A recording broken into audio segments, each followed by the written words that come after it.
喜訊傳來，離婚4年後馮紹峰官宣喜訊，給趙麗穎上了一課。在娛樂圈這個永遠不缺故事的名利場裡，曾經被稱為神仙眷侶的明星夫妻，大多逃不過時間與現實的考驗。馮紹峰與趙麗穎正是這樣一段從萬眾祝福走向理性分開的典型樣本。他們的婚姻來得迅速、熱烈，結束得克制、平靜。4年後的今天，當馮紹峰再次站上國際電影節的舞台，被喜訊推上熱搜時，這段早已塵封的婚姻依然被輿論反覆提起，甚至被包裝成一場給前妻上了一課的戲劇性對照。但事實真的如此簡單嗎？馮紹峰與趙麗穎的結合，在當年幾乎滿足了大眾對娛樂圈愛情的所有想象。一個是出身科班、家境優渥、資源雄厚的男演員，一個是草根逆襲，憑實力一步步爬到頂流位置的女演員。階層、性格、成長路徑的巨大差異，反而被外界解讀為互補。兩人因戲結緣，在劇組裡從對手到搭檔，從熟悉到默契。拍戲期間的互動被粉絲反覆拆解，每一個眼神，每一次站位，都被當作戀情實錘。但不同於其他明星情侶的高調官宣，這段關係從一開始就極度克制。在遇到趙麗穎之前，馮紹峰並非情感空白，他與倪妮那段持續3年的戀情，幾乎陪伴了彼此事業起飛的全過程。那是一段公開、穩定、投入程度極高的關係，也正因如此，分手後的代價格外沉重。正是在那次感情結束後，馮紹峰對公開戀情變得異常謹慎。他曾私下向友人表示，若不能走到婚姻，就不再輕易將感情暴露在公眾視野之中。這也解釋了他與趙麗穎戀情初期的極度低調。與馮紹峰不同，趙麗穎在感情世界裡一直保持着近乎空白的狀態。從進入演藝圈開始，她將幾乎全部精力都投入到事業中。早年因出身普通，資源有限，她比任何人都清楚感情在那個階段意味着什麼風險。正因如此，她在面對馮紹峰時，表現得既克制又認真。在不少業內人士看來，趙麗穎並不是戀愛腦，而是一個在確認關係前已經做好承擔後果準備的人。2018年，兩人突然官宣結婚，毫無預兆，沒有戀情長跑，沒有鋪墊炒作，一張結婚證照片直接宣告關係升級。這種跳級式操作在當年震驚了整個娛樂圈。2019年元旦，兒子出生，3口之家正式成型。表面看，一切進展順利，但在圈內，這樣的節奏反而被視為高風險。有業內制片人直言，太快完成所有人生階段，反而沒有給磨合留下空間。雙引號，婚姻真正的考驗，往往來自生活方式與價值觀。趙麗穎在產後迅速復出，選擇繼續高強度工作，馮紹峰則更傾向於家庭生活，希望穩定陪伴。一個向前衝，一個希望慢下來。這種差異並不存在對錯，但長期積累足以消耗耐心。2021年，兩人官宣離婚，措辭理性、克制，沒有互相指責，沒有撕扯爭議，被外界稱為教科書式分手。離婚後很長一段時間裡，馮紹峰的名字總是與趙麗穎前夫捆綁出現。無論作品質量如何，討論焦點總會被拉回那段婚姻。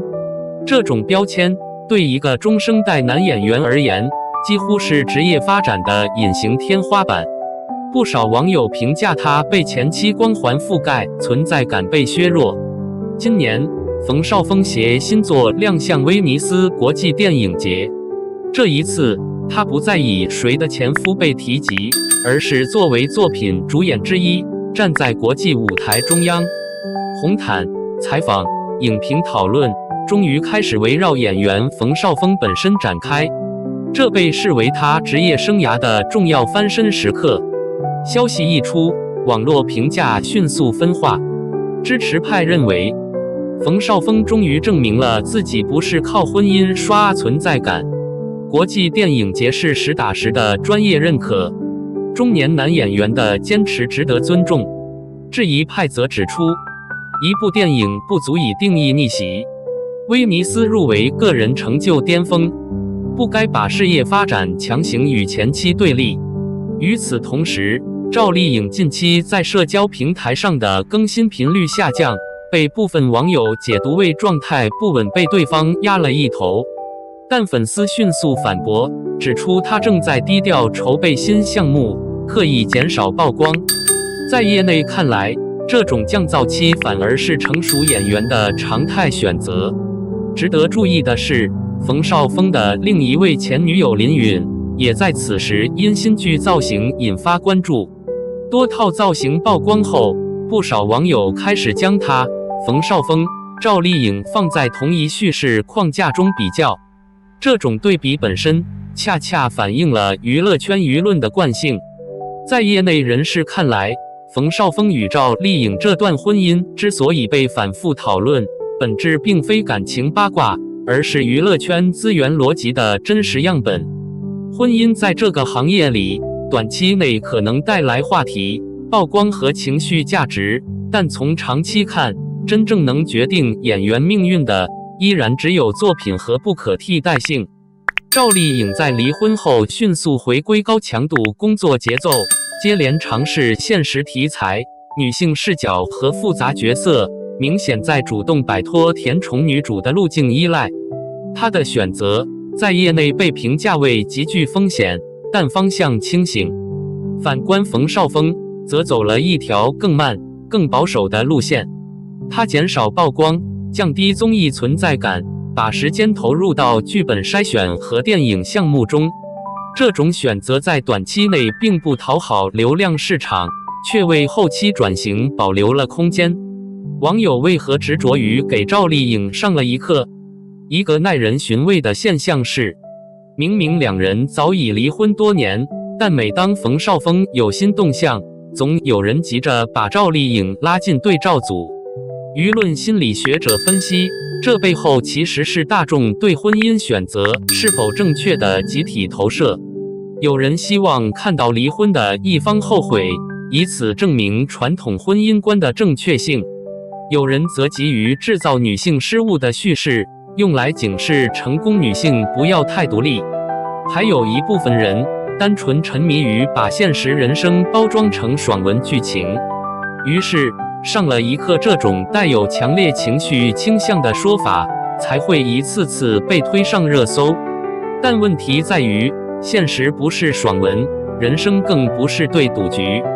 如果把這個問題拋給業內，大多數從業者的答案都出奇一致，幾乎不可能。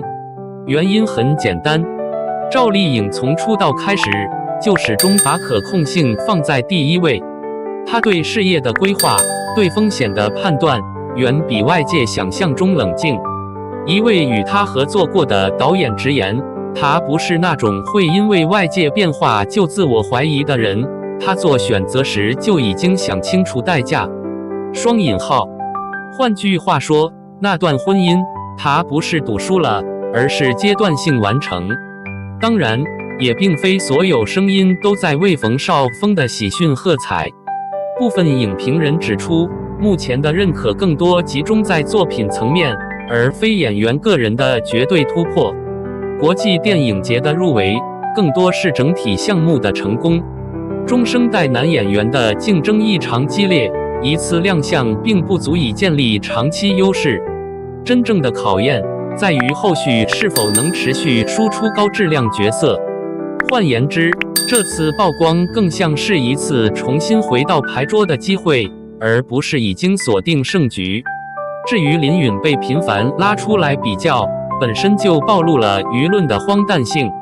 她的劇集造型、角色嘗試與馮紹峰和趙麗穎的婚姻早已沒有實質關聯，卻依然被強行嵌入同一敘事體系。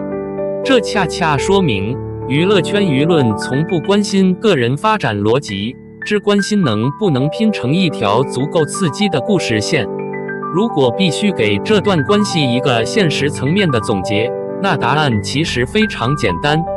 趙麗穎在構建長期演員價值，馮紹峰在尋找穩定轉型出口，林允在拓寬戲路和商業邊界。三個人，三條完全不同的路徑。所謂誰贏了，本身就是一個偽命題。終章，娛樂圈最不值錢的，從來不是前任身份。時間已經給出了最真實的答案。當輿論還在糾結誰給誰上了一課時，當事人早已走向下一階段的人生。在娛樂圈，前任身份不值錢，持續輸出能力才值錢。而能被反覆討論的，往往不是因為輸贏，而是因為他們都足夠重要。這場故事早就沒有對錯，只有旁觀者還沒散場。